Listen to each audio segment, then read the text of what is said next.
নমস্কাৰ সকলোকে আমাৰ জ্ঞান একাডেমি চেনেললৈ পুনৰবাৰ স্বাগতম কৰিছোঁ। আশা কৰোঁ সকলোৱে ভালে আছে। যিসকল বন্ধু বান্ধৱীসকলে এবাৰ মেট্ৰিক পৰীক্ষা দিব তেওঁলোকলৈ এই ভিডিঅ'টো শ্বেয়াৰ কৰি দিয়ক। যদি আপোনাৰ কোনোবা চিনাকি আছে মেট্ৰিক দিয়া তেওঁলোকলৈ ভিডিঅ'টো শ্বেয়াৰ কৰি দিয়ক, কাৰণ এই ভিডিঅ'টো যথেষ্ট বেছি গুৰুত্বপূৰ্ণ হ'ব গৈ আছে। যিসকলে ছেবা বৰ্ডৰ 2025ত এক্সাম দিব গৈ আছে মেট্ৰিক পৰীক্ষা হয়, ৰুটিন সম্পৰ্কে আপডেট দিম। লগতে আৰু এটা ইম্পৰ্টেণ্ট কথা আপোনালোকক ক'ব বিচাৰিছোঁ, যিটো নতুন কাৰিকুলাম, আপোনালোকে নতুন কাৰিকুলামটো হয়তো গম পাই চাগে, যোনটো মই তাৰ পৰা অলপমান এক্সপ্লেইন কৰি ধুনীয়াকৈ আপোনালোকক জনাই দিব বিচাৰিছোঁ। ঠিক আছে বন্ধুসকল, এইবাৰ যোনটো নতুন প্ৰচেছ মতে আগৰ প্ৰচেছ মতে নহয়। আগত যেনেকুৱা আপোনাৰ ধৰি লওক ডাইৰেক্টকৈ MCQত পালে 20, ৰিটেনত 10 পালে ডাইৰেক্ট পাছ, বাট ৰিটেনত অনলি 5 পালেও MCQত বেছি পাই গ'লে পাছ।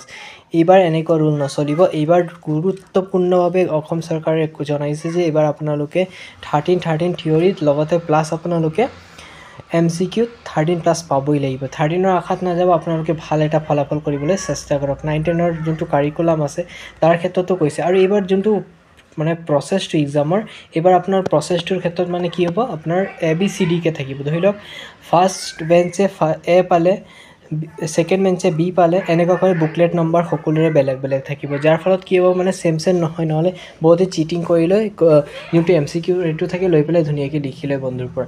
এইটো নচলিব। এইবাৰ মানে গোটেইখিনি প্ৰচেছ চেঞ্জ হ'ব। লগতে আপোনালোকৰ যিসকল বন্ধুসকলৰ ৰিটেইল ছাবজেক্ট আছে বা কম্পিউটাৰ ছায়েন্স ছাবজেক্ট আছে, তেওঁলোকৰ যোনটো আপোনাৰ ধৰি লওক যোনটো প্ৰেক্টিকেল মাৰ্ক থাকে সেই সম্পৰ্কে অলপ চেঞ্জেছ কৰা হৈছে। বহুতে কৈ আছিলে যে ৰিটেইলটো বহুত ইজি ছাবজেক্ট, ইজিলি পাই যায়, বহুত প্ৰেক্টিকেল মাৰ্ক আছে, কিন্তু এইবাৰ অলপ প্ৰচেছটো চেঞ্জ হ'ব সকলো ক্ষেত্ৰতে। সেইটো চাইছে OMR ABCD মানে 4টাকৈ থাকিব। গতিকে বন্ধুসকল, এইবাৰ কোনো ধৰণৰ চিটিং মিটিং নচলিব। ভালকৈ পঢ়া শুনা কৰা, যদি পাছ কৰিব মন আছে ভালকৈ পঢ়িব লাগিব। তাৰ প্লাছ আপোনালোকৰ যোনটো এইবাৰ হয়তো আপোনালোকে বিশ্বনাথ ডিষ্ট্ৰিক্টৰ কুৱেশ্যন পেপাৰ চাইছিলে বা নগাঁও ডিষ্ট্ৰিক্টৰ চাইছিলে, গোটেই কুৱেশ্যন আপোনালোকৰ কনচেপচুৱেল বেছিছ দিছে। এটাও তোমাৰ এনেকুৱা লেভেলত দিয়া নাই যে ডাইৰেক্ট বুকৰ পৰা, ডাইৰেক্ট নাই, চব ইনডাইৰেক্ট কুৱেশ্যন পেটাৰ্ণবোৰ ছেম, মানে তেনেকুৱা নাম্বাৰবোৰ চেঞ্জ কৰি দিছে। গতিকে এইবাৰ প্ৰচেছটো সেই তেনেধৰণৰ হ'ব।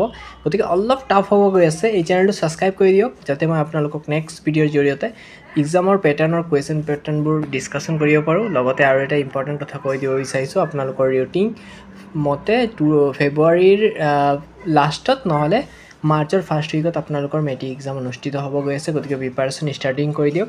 প্ৰি ফাইনেল ডিচেম্বৰৰ 20 তাৰিখৰ পিছৰ পৰা ষ্টাৰ্টিং হ'ব। গতিকে প্ৰি ফাইনেলত পাছ কৰিলেহে আপোনালোকৰ মেট্ৰিক পৰীক্ষাত বহিব পাৰিব। হয়তো আগৰ পৰাই যোনটো প্ৰচেছ চলি আছে সেইটো মতে হ'ব।